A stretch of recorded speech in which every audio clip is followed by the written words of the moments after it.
Would you pay $500,000 for a piece of cardboard?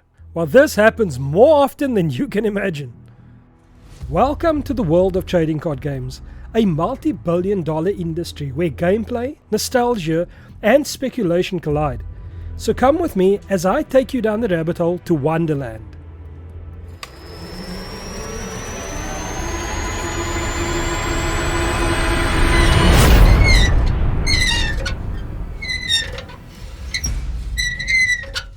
This is Cardboard Titans, and today we're diving deep into the fascinating ecosystem behind Magic the Gathering, Pokémon, and the collectible trading card revolution that's reshaped both pop culture and personal finance.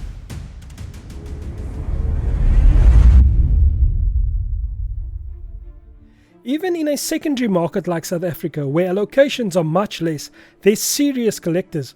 But in reality, the global market is right at your fingertips, and international trading is very prevalent within the singles market.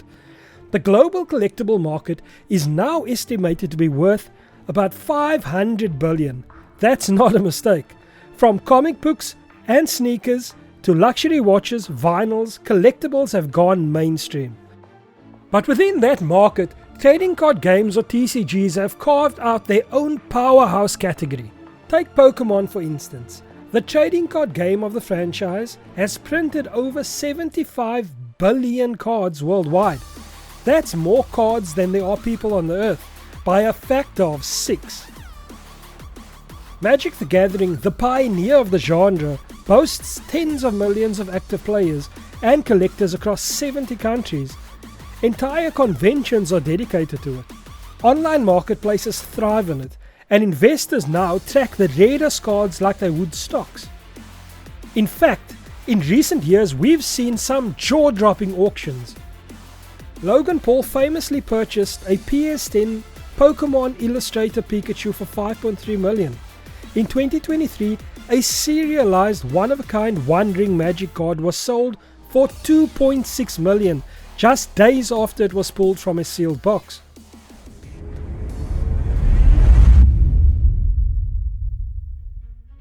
So what exactly is a trading card game? At its core, it's a strategy game where players build decks from personal collections of cards. Each card has a unique ability. Some summons monsters, others cast spells or give strategic advantage. The deck you build reflects your personality and your approach to the game. But here's what makes it different from, say, a board game. The game evolves over time. New sets are released regularly.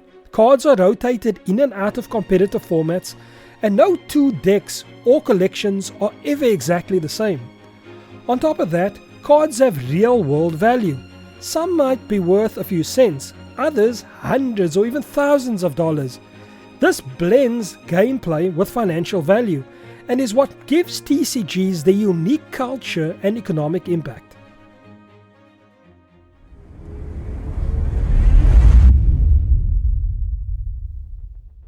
Trading card games has been designed to be welcoming, encouraging real social play.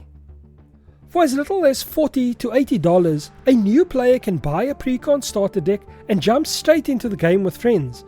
But as you dig deeper, especially into competitive formats, you'll find that some of the strongest, most useful cards get very expensive very fast. In Magic, some tournament-winning decks cost over $1,000 to build. In Pokémon, the right foil trainer card or Charizard can drastically affect your competitive edge. And then there's the collectors. The collectors are speculators who don't play the game at all. They buy cards to hold, grade, and some flip them for enormous profits. In this way, TCGs operate on two parallel tracks. One is about fun, community, and gameplay. The other is about scarcity, speculation, and return on investment, and both are essential to understand the way the market functions.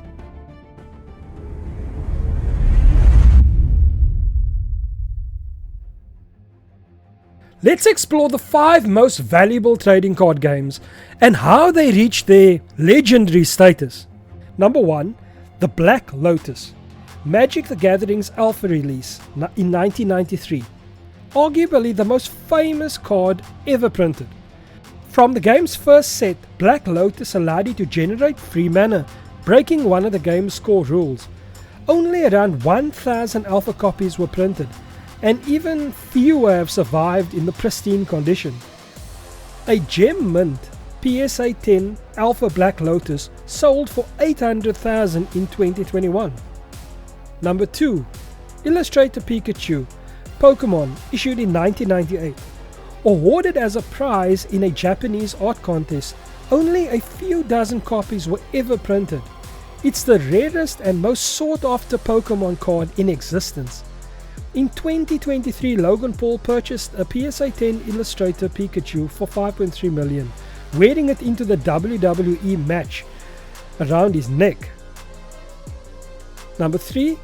The One Ring, a serialized foil out of a Magic set printed in 2023.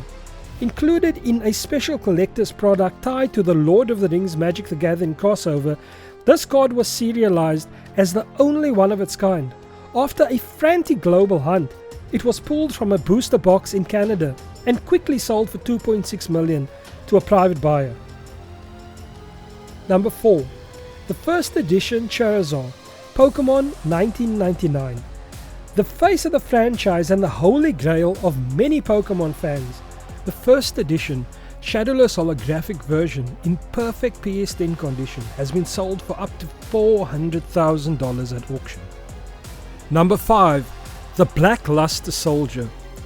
Made of stainless steel, this version was awarded to the winner of the first ever Yu-Gi-Oh! Tournament Duel Monster 1 in 1999. Konami reported that the owner listed this card for $10 million in 2013, marking the highest price for any trading card.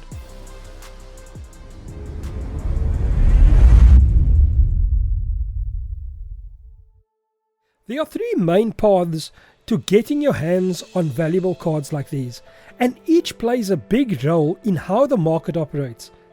Number 1 is opening sealed product.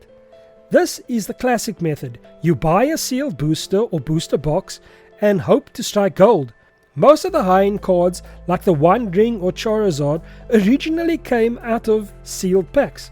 It's thrilling, and the randomness creates a powerful psychological loop that keeps people coming back. Buying singles on the secondary market. If you're looking for a specific card, you can just buy it directly from a trusted website or your local game store. This eliminates the randomness, but the cost can be high, especially for tournament staples or collectible grade foils. Number 3. Participating in events. One of the most underrated methods, organized play. When you attend tournaments, leagues or pre-release events, you often receive booster packs, promo cards or exclusive event-only versions of popular cards. Some of these promos, because they're limited and beautifully designed, can become very valuable over time. Plus, you get to play the game and grow your skills while building your collection. That's a win-win.